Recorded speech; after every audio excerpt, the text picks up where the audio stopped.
right, thank you for joining us on our special coverage of the Ondo governorship election, where we have our correspondents scattered across the state to bring us up to speed with developments with regards to the election. And we have been getting that all the while this morning. So far, so good. We have seen stories coming out of the Central Senatorial District, where we have a senior political correspondent, Ayodele Ozubakum, also speaking with us. Sarah Yeku is in Okitipupa on the south, also telling us about developments there. And we saw some interesting issues that came up there. And we also have Ayo Murade, who also brought us up to speed. But we must also let you know that the governor of the state, Lucky Ayedatiwa, has cast his ballot in Ilaje. And he has said that the process so far has been smooth. And he commended INEC for ensuring that they started the process early enough. We also have reports here where the Ondo State Deputy Governor Olaide Adelami has voted at his polling unit at Ahmadiyya Secondary School in Owo, and that's the picture there of him casting his ballot. He described the process as peaceful and transparent. He also commended early arrival of materials at the polling unit. Well, that is the Deputy Governor about to make his comment there. We'll definitely bring that for you later on. But joining us now to talk about the process so far is Biodun Sowunmi, a public affairs analyst. It's good to have you join us. Good morning. I'm pleased to be here. Good morning. Great. Now, you have been monitoring the process and how it has been going on at the various polling units. And my first question to you is, knowing Ondo State as a state of persons or people who are politically aware, are you surprised with how things have panned out so far? The fact that there are concerns about voter apathy and then the process of INEC handling the process too. I'm not too much concerned about the preparation towards it. Many people have accepted the fact that INEC has done a good job with logistics. They managed to get things to the right places at the right time, at least in 95% of all the cases, so which is more than pass mark. There is a marked improvement in INEC's logistics on this occasion, better than Edo, in my view. Then you also have the security services. They are all on ground, well ready to make sure that nothing goes wrong. We've had commitments, statements made by the IG, by the civil defense and all other security agencies. Their determination that, look, security officials should not be partial. They should be non-partisan, do their job professionally. And we've also seen EFCC officials on the ground, because the major concern, there are two major concerns in Ondo elections currently. One is voter apathy. The second one is the vote buying will come in to change the picture, depending on who can pay the highest. There are figures being bandied around of 20,000 per vote or 30,000 per vote. No one knows what is true from what is not true currently. But the fact of the matter is we have all the necessary agencies of government, in place to ensure that this can be kept at the barest minimum, or if not stopped completely through apprehension of suspects. So how this will work out eventually in the course of the voting, we don't know until the end of the day. But when you again look at the configurations of the election taking place, you will realize that 16 out of the 17 candidates in this election are from one particular area, which is the South. They're from Ondo South Senatorial District, and that will make Ondo South a highly contested area. The current incumbent governor, Ayedatiwa, is from Ilaje, and then you have the main challenger, which is Agbola from Eseodo. Yes. Both of them have been deputy governors, particularly under Accreditation, one in the first term, the other one in the second term, and they both know each other very well. So you have flashpoints area like Ileoluji, Okeigbo, Idori will also be another flashpoint. You should expect some measure of issues, or complaints coming from Ondo North, simply because of one reason. The deputy governor for Ayedatiwa is from the north. And that's where, that's where, the Owo and all these people are. In the north, what you have now is a Edo South and a Edo North ticket. But the other major contenders chose to pick Central, which is the Akure axis, Ondo Akure axis, with their own candidate, also from the south. But how this will play out eventually remains to be seen.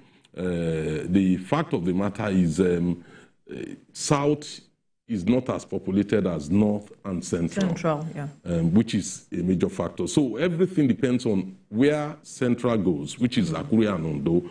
Your guess is as good as mine, because we only need to look at the gladiators. We are the Mimikos, we are the Alasha Adura, Tayo Alasha Adura, and so many others. We are they. Then you have the incumbent minister, for internal affairs, also from the north. There are a lot of factors that will work one way or the other. There are also top politicians like Dairo and others, coming on the side of Agboola. But how all this will pan out depends on how the electorates view it. The voter apathy issue will be a major problem in many places for different reasons, not necessarily because of they don't like Agboola or they don't like Ayedatiwa. No, far from it. It's just that when you look at the trend, even in the United States, less and less people tend to get involved with the democratic process for so many reasons. So what could be the reasons now for people of Ondo State, from your perspective? In the case of Ondo State, there are so many, we are in a very challenging economic times, and there's that factor. And therefore, some people might be looking for some way of handing some money through the electoral process, the vote buying. If the money is not coming, they probably will stay at home. The other issue is when you look at the demography of particularly the South, then you have areas which are riverine areas, which may not easily be accessible for people. You are talking of Irele, Okitipupa axis, so it may not easily be accessible. It depends on where the polling booths are. So that could also contribute to voters' apathy. But you should expect good turnout in Akure or Ondo. We've spoken to some of our colleagues, and the turnout isn't looking encouraging from the feedback they were given to us from the places you mentioned. How about looking at credibility, trusting in the process, trusting in the electoral umpire? Do you think this could also be a reason for voter apathy? Yes, but I don't think it's about trust. You need to look at what has happened, particularly with the opposition parties. PDP is totally in disarray. You can't mention the parties now, But some parties are totally in disarray. One just had the candidate changed, through the court's decision, the appeal court ruled. Could you just hold your thought for a bit? We need to quickly move over now to our correspondent, Olaide Oyewole, to quickly bring us up to speed. He is in the Elijah area where the governor actually cast his ballot earlier on, and he commended the process. But bring us up to speed with how the process went for the governor and for the people, what they are saying. So I was saying that the governor got here at exactly 8:45 and he voted at exactly 8:50. That's 5 minutes after his arrival to his hometown. So it shows that the officials are fully ready for the people to cast their ballots. So far from my observations, and the voters' turnout have been very, very encouraging, and people are coming to vote, and those who are waiting are waiting behind, and those who are leaving immediately are leaving immediately. So far, it's been peaceful here. And like I said, the governor commended the officials of the Independent National Electoral Commission for getting prepared for the people very, very early. Well, I spoke with one or two persons here, and they said they got here at exactly 7 o'clock. Some people traveled down from Akure and other parts of Ondo State since yesterday, and they said they got here about 7 o'clock, and they started voting around 8 o'clock, and the process has not there has not been any form of violence. So I was able to speak with one or two persons also who said that the reason why the voters turnout is encouraging here is because, according to one of them, he said this place, especially the riverine area, has been marginalized, and the people are here massively to vote for their person, so that, of course, the both of them are from the riverine area, so they are here massively to vote for whoever is going to win, and so that they can concentrate on efforts, or they can concentrate development here around the riverine area. Like especially the machines, they've been working well. The security agencies, have they acted impartially? Talk to us, what's going on? So there has not been any record of failure of the beavers and other the beavers. So the people are just coming. If you can see from behind, people are just coming. They get accredited rather. After getting accredited, they move down to where they are supposed to cast their ballot. They cast their ballot. For the security personnel here, it's been peaceful, so there has not been any reason for them to, be violent on any person, or there has not been any cause for them to try to caution people from engaging in any act of violence here. So, so far, the people are waiting for the vote to end so that the counting can begin immediately after the vote. Incidents of voter inducement by certain persons. Here, there has not been any form of vote buying or trying to induce voters to vote for a particular political party. So I don't know if you can still hear me. Yes, we can. Okay, so there has not been any form of vote buying here and all of that. In fact, you would hardly recognize party agents here because they are all here just observing the whole situation here. The governor, when he came here, he spoke to residents around himself. He met with the traditional leader here. He spoke with him, and what he said is that the people should be peaceful. And so far, they have been peaceful. They have obeyed what their governor has said. And so it's been peaceful here. All right. Olaide will definitely keep tabs with you on developments coming out of where you are. Thank you. Thank you so much. Let's bring the conversation back to the studio now. You were speaking to the question he asked earlier on, I think, about the process. Yes. Yes, on the issue of voter apathy and trust. I don't think it's about trust or distrust. Trusting the umpire to have a transparent, carry out a transparent and credible process. I don't think that's what it is. You would always have people complaining one way or the other. I mean, we've had reports of, we don't trust INEC, but is it really true? It's just a matter of, it depends on, if it goes your own way, then you trust INEC. If it doesn't go your own way, you don't. That's the way of politicians. We all know that. But when you actually look at other factors that would account for voters' apathy, you realize that the supporters of some political parties which have issues currently are not likely going to come out. If you have a candidate being replaced at the last minute who has not even campaigned, no, what do you expect? His own supporters probably would stay, back because they are disaffected, with the decision of the Court of Appeal, one way or the other. And parties where you have issues, you are likely going to see people, staying back, thinking, well, it's a lost cause. What would happen eventually? We will lose it. So that would account for some issue. But we might eventually see a late surge in some areas, where you are likely going to see people coming out, being mobilized and coming out towards the end of the day, particularly between 2 and 6. So it's not impossible that the voters' turnout will still improve, but don't expect significant improvement because of the, it's a two-horse race now. You're talking of 17 political parties, and if it's that situation, many other supporters will think, why do I need to go and waste my time? Okay. And not because they don't trust the process, not because they don't trust INEC, but people just felt the this election is predictable one way or the other.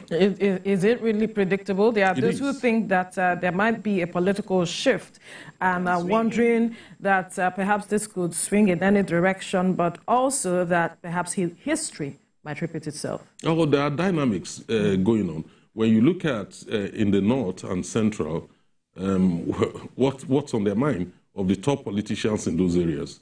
They see a situation where a particular person cannot go for another time again after this one term, and then they think this is better than someone else who will come and do 2 more times. So you think power of incumbents? So there are a lot of politics going on, and then they would rather mass support if they think you won't be able to do more than 1 term, and then they would rather support that person than for whatever reasons. It's not about it's not about policies, it's just about practical politics, not policies. When you say practical politics, I'm interested in what you mean by that, because for the people, it will be about policies, but the people who are playing the game are looking at practical politics. Yes. So break that down for us. Oh, practical politics. You know how many people came out that wanted to contest the primaries? In all the parties, we had contentions, in all the parties.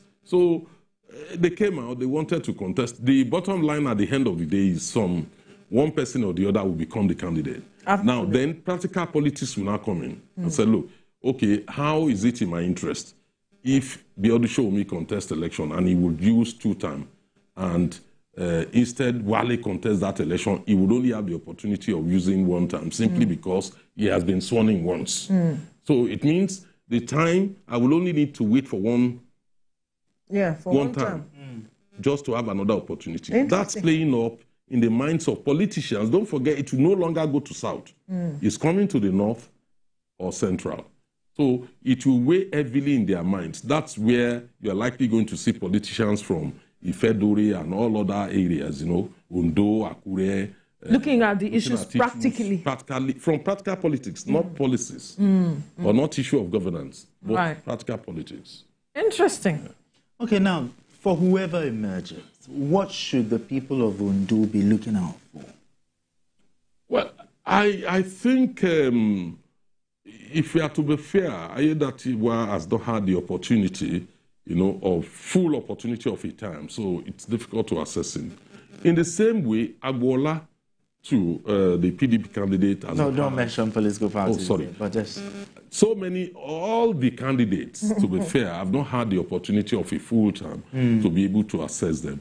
But what I see going on is that, particularly in the South has been marginalized over a long period of time. I think it's Agagu that came to make a difference. I remember how the road between Okitipupa to Oderele, and even the difficulty in crossing at that point in time, we used to use boat. So, but it's all changed now. You can easily ride through. Well, there are still issues of infrastructure development, because when Sarah spoke with one of the voters, he was saying, let them make life easy, especially good roads, school fees, reducing the fees, and then just making life easy for the people. It's improving now. The road infrastructure is improving. To be honest, I think it started with Agagu, and several past governors have tried to invest marginally in the South, unlike in the Central, which is always where most of the attention will go. But it has improved significantly from what it used to be. But a lot still needs to be done, particularly in terms of creating businesses and opportunity for employment for people in the South. Many of them tend to move, apart from the oil industry, they tend to move towards Central to pick up employment. So a lot needs to be done in the South to ensure that they reduce the migration from the South in search of employment, to the Central. Right. So, and I think whoever wins the election, no matter who the person, 16 of them are from the South, they will try and address the infrastructural development with a view to create the enabling environment for the development, to act as a proxy for development of other economic sectors. Yeah, Veronica, you talked about the inflation figure. Yes, I mentioned earlier on, yes. And it's about 37.20%. Exactly. That's quite high. Very, very high. Out of school children. And then the education, out of school children, we have 240,000. So those are key issues that whoever emerges really needs to address. Now, how do we address this thing? It's not just about saying it, it's about walking the talk. So what are those things that need to be put on ground to get these things, sorted? It's quite a big challenge, no doubt about that. But we can only begin to address them gradually. If you look at it, it's a very small percentage. If you actually take it, look at the overall... but significant. It's significant. Yes. If you look at the national figures, for out-of-school children, it's quite very, very... about 22 million. But it is very significant because Ondo State is noted. In fact, one of their major industries is education. Absolutely. So why would you have that situation, that high number? It's worrying, and I'm sure whoever emerges as the governor would need to attend that. Maybe provision of building more schools and making them affordable, because it's one thing to build the schools. If people can't afford to pay for it, then that's a different thing. So I'm sure it's one of the issues that would have to be addressed. And it's not only that, you have the hospitals also. They need to increase health service provision, in the south particularly, and also build more road infrastructure. No doubt about that. The south has actually suffered over a long period of time, but it is improving in the last 15 years. Things have improved significantly.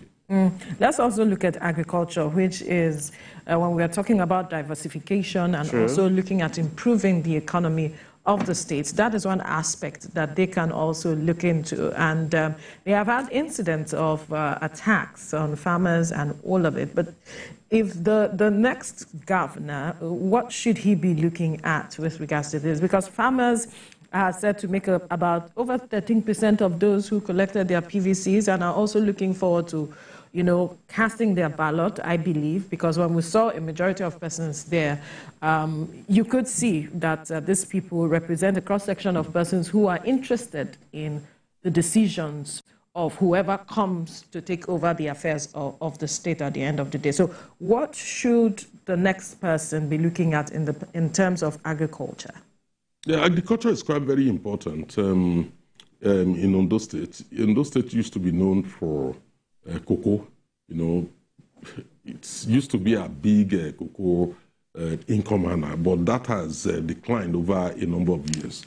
But you have two sets of farmers in Ondo State. You have the, how do I put it? I'm trying to avoid resident farmers, and then you have the indigenous farmers in Ondo State. Right. And what do I mean by that?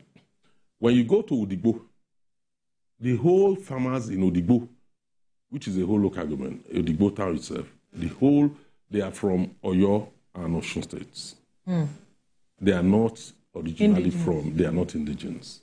So you have that, and they are very, very important. They play major roles in agricultural output in Ondo State. So you have the other one. So in the past, we used to have a situation where government tends to favor the indigenous farmers, better than those resident farmers. So, but what we are likely going to see is that whoever emerges will now have to create a level playing ground for, particularly when it comes to distribution of fertilizers, with a view to ensure that all the farmers are treated equally, and then they can increase output. But one major sticking point for Ondo State, which nobody will ever deny, affecting farming, is kidnapping.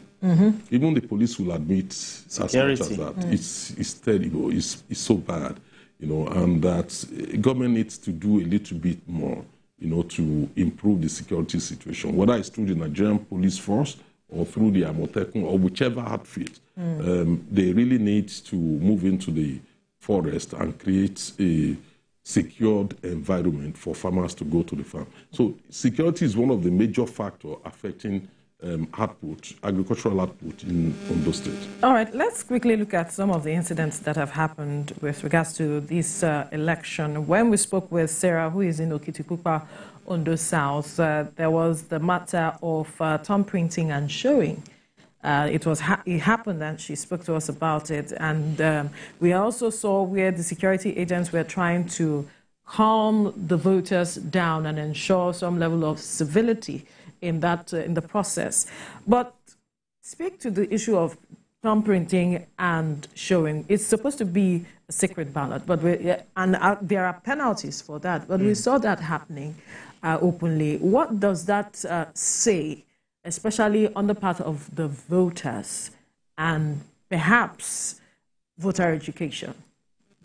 It's quite a very difficult one for many voters. Don't forget there are voters who are minded to sell their votes, no matter what. They are minded to sell their votes for one reason or the other. The problem you have is you are supposed to vote, secretly, and then you have somebody who's interested in proving that, look, I voted for you so that I won't forget. Because we've had allegations that people's account numbers, details have been collected before this day. So they don't really need to bring cash to the polling station, and then you get the credit in your account. Whether this is true or not, we don't know, because nobody has been arrested for that. Now, you have people who will be so desperate to sell their vote that they will be willing to let people see it and say, look, you see where I voted, so that they could get, there's that problem. It's not about voters' education. It's just that it's a deliberate thing. It's something, a willing act, something you want to do for pecuniary gains, You think that if the voter understood the power of his vote, he or she will go ahead with that? Oh, look, voters know the power of their votes. They do know. It depends on what's their interest. It's not everybody that went that will go to the voters to the booths, to vote, that is minded by objective considerations or governance issues. People are minded by different issues, and that is why you see some people, like my friend Killer, arguing against the concept of majority, that the majority takes uninformed position, whereas it's only informed minority that look at the processes. Focuses on governance and processes. Yeah. People vote, on different reasons. Oh, because I am a member of this party, that's why I'm voting. Not because of the policies of the party. Oh, because I like this person, or because this man is from my area, or is from my local government, that's why I'm voting for him. For mundane reasons, that you can't explain. So, and that's the nature of democracy. Eventually, there's nothing anybody can do about it. It's about majority participation in the process. It's not about the objective consideration that will inform decisions being taken by individual voters. Okay. Now, talking about voter inducement, politicians are now so crafty that even before the election, they've already started distributing things, stomach infrastructure, rice, fertilizers. Cassava. It gets to the day of the election, you see that situation we talked about where they were showing. Now, how do we face out this issue of voter inducement from our democracy? Is it that we don't have enough laws to face it out, or we have the laws, but implementing the laws is the problem? Your thoughts here? I'm afraid it's an integral part of presidential system of government. We saw it happening in America. We saw Burger.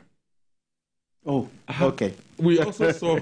I was surprised when I saw that. We saw Burger being distributed. We also saw what Elon Musk tried to do, $1 million a day, like a lottery, those are voters' inducement. No doubt about it. It goes with presidential system of government.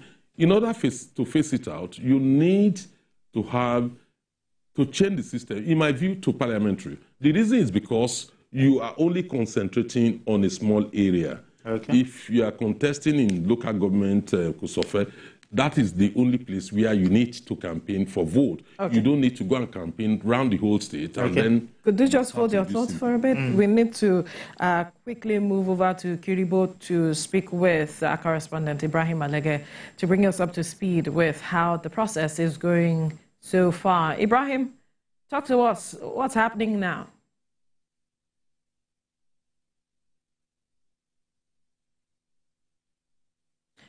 Ibrahim, how is the process going in Kiribo?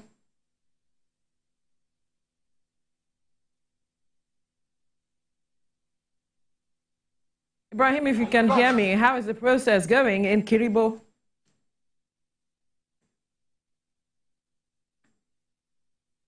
And in fact, a former deputy governor of Ondo State is actually here now to cast his ballot, and everybody has been orderly here. But the only thing I notice here is that it's called a sunshine state, and of course the sun here is actually scorching. In fact, I have to pull off my suit, and a lot of people are actually complaining about the sun, and that's why the INEC officials are to move from one point to the other, especially to this shed, so that they will be able to continue with their activities. And lots of people have also been complaining about the slowness of the beavers, and because of the fact that they are under the scorching sun. So it's been the complaint has always been about the beavers machine because of its slowness. But now we have a former deputy governor of the state who is actually here.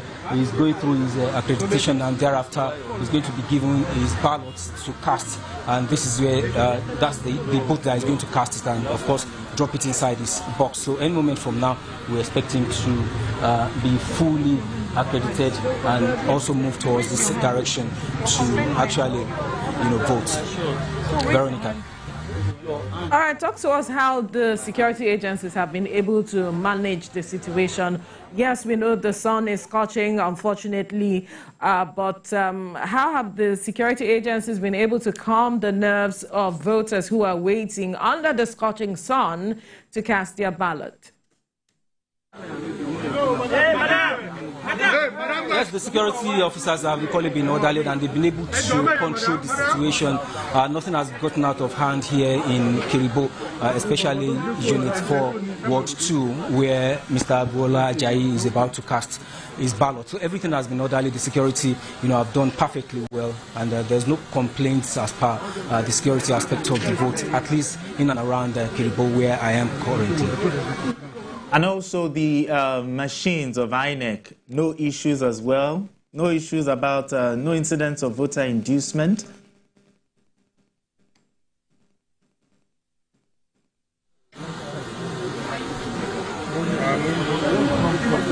Sorry, I couldn't hear you clearly.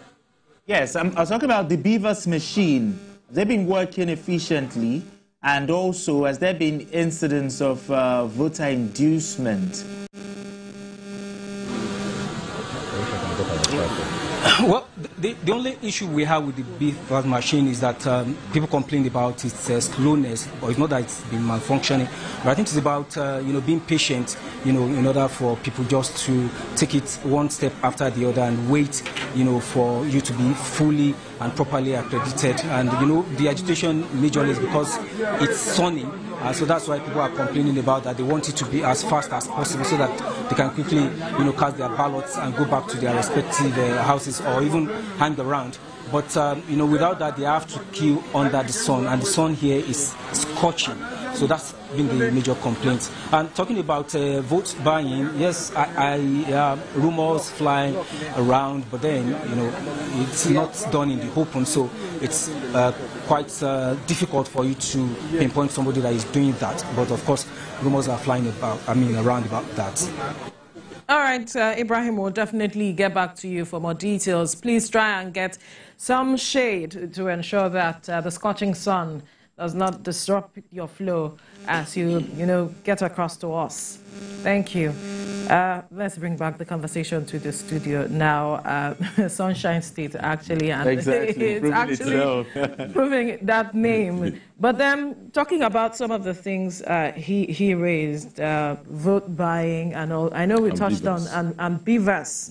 That speaks to the preparation of INEC as well, if we may look at it in that way, although talking about network, that's something that INEC cannot necessarily control. But if you look at how the process has gone so far, in some areas or polling units, we saw that sensitive materials were not delivered on time, and INEC's preparation to take care of some issues like the scorching sun, ensuring that there are canopies. Yes. How do you evaluate how INEC has prepared for this process, seeing what our correspondents are saying?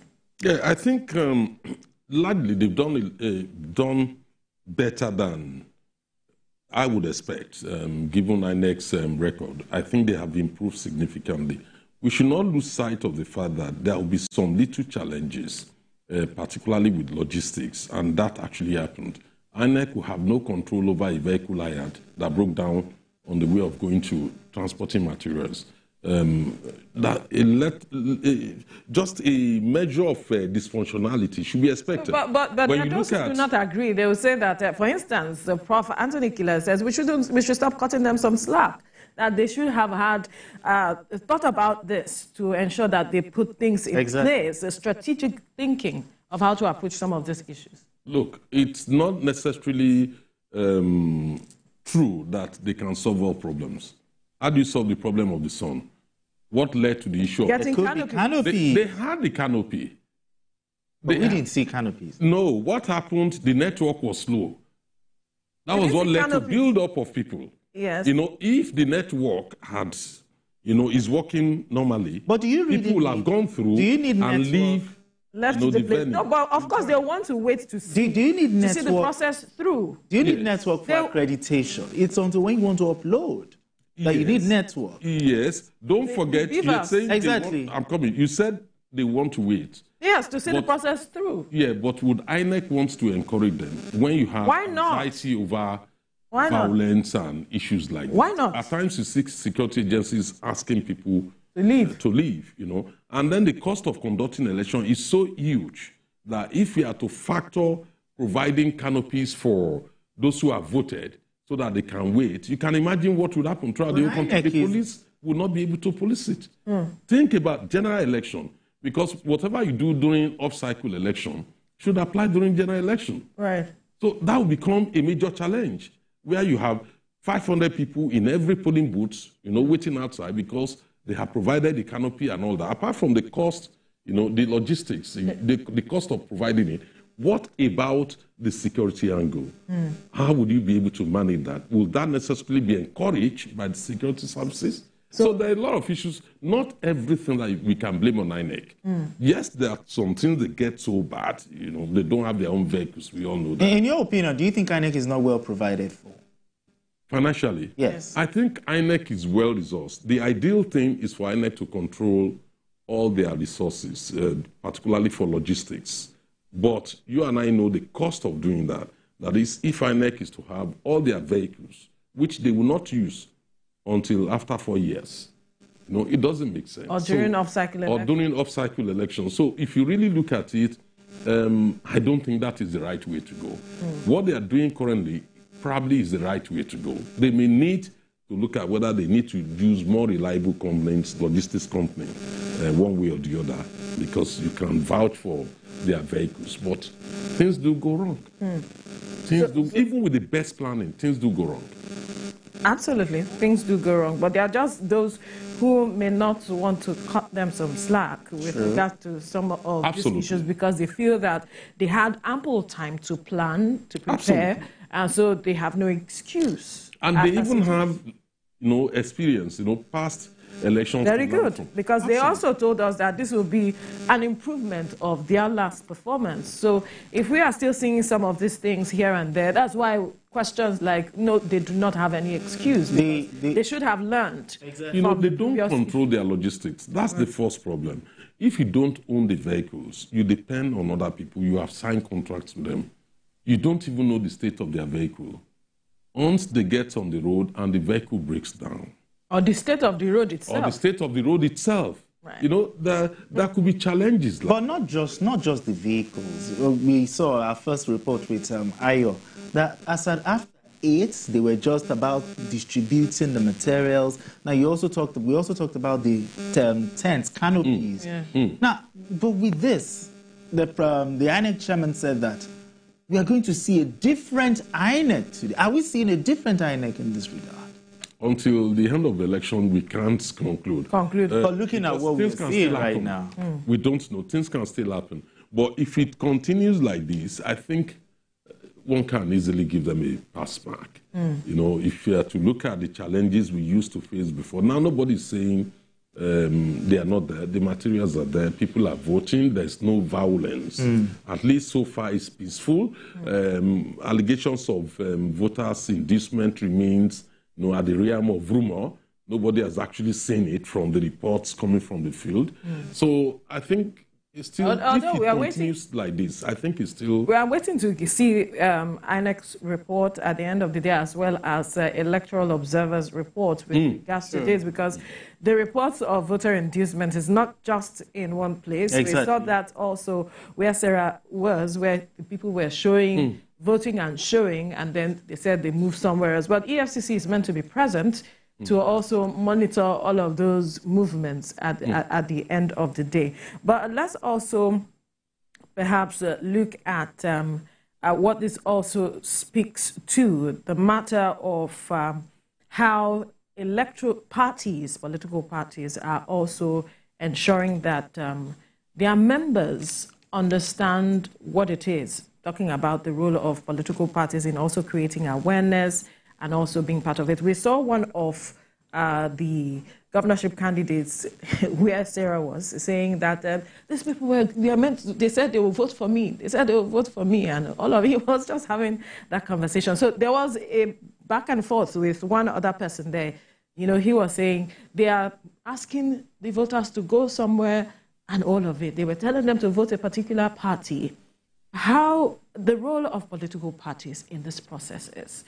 Have we been able to outgrow this, well, let me use the words of Anthony Killer, partisanship to ensure?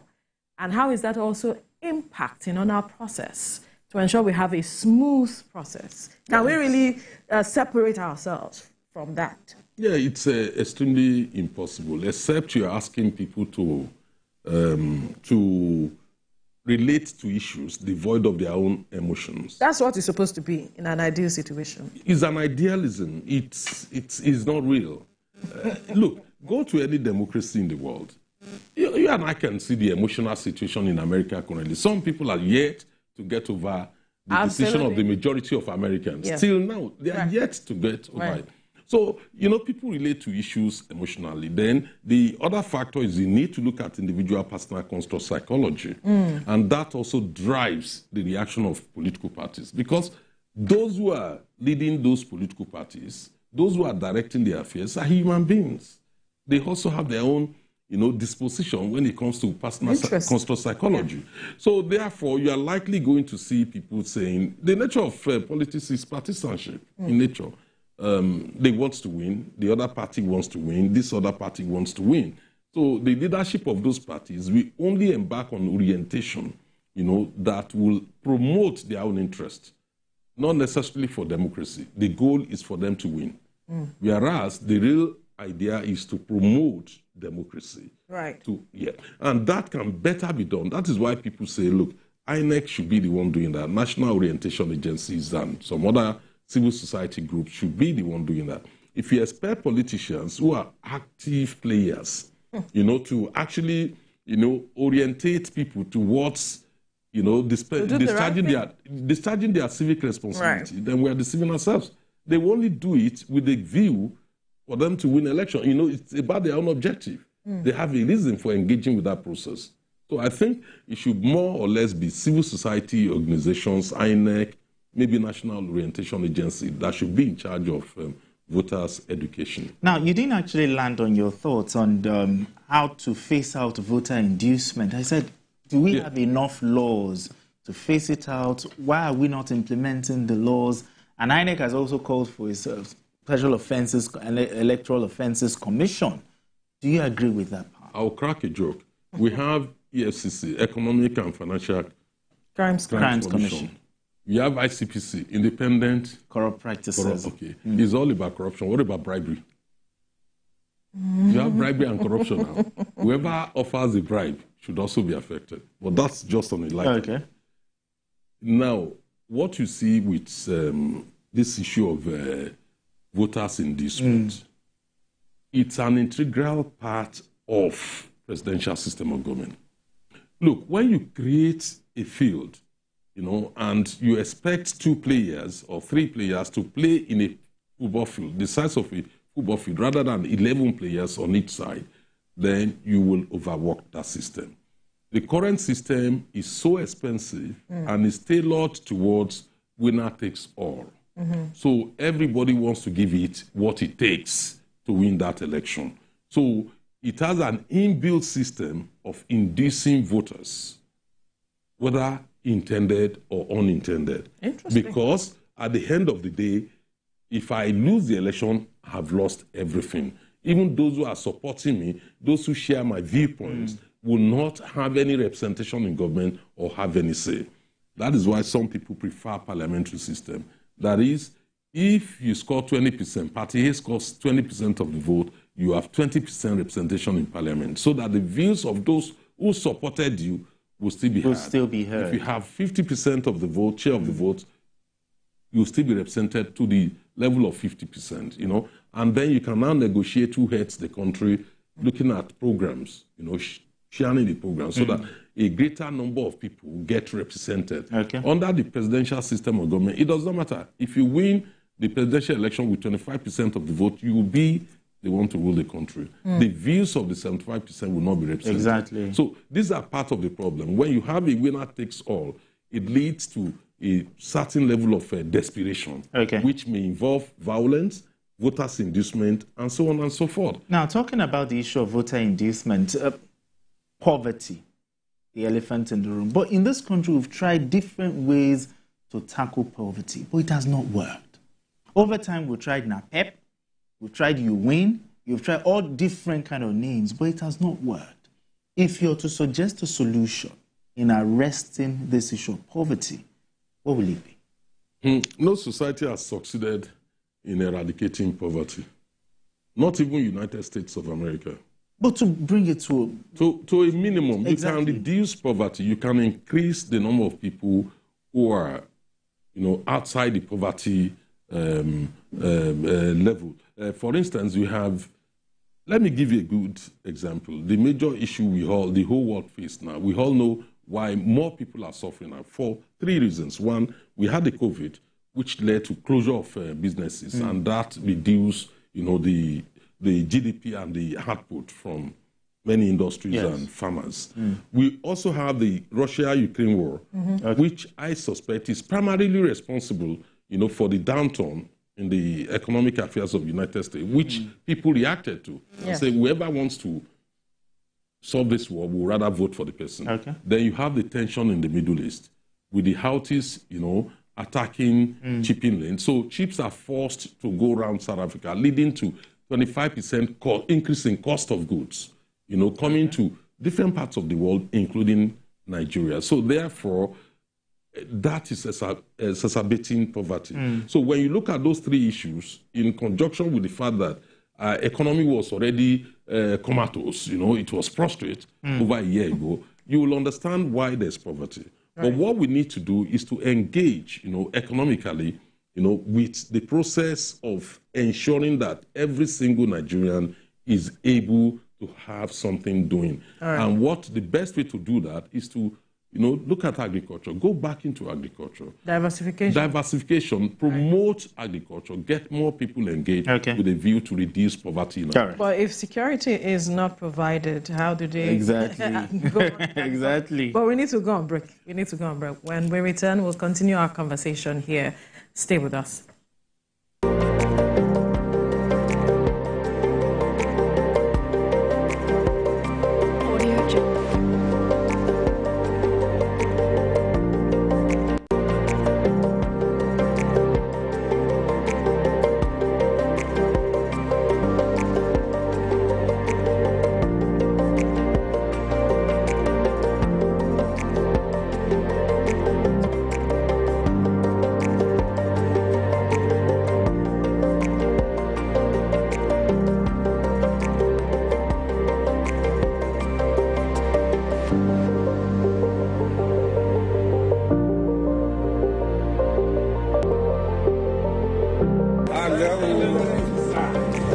They do.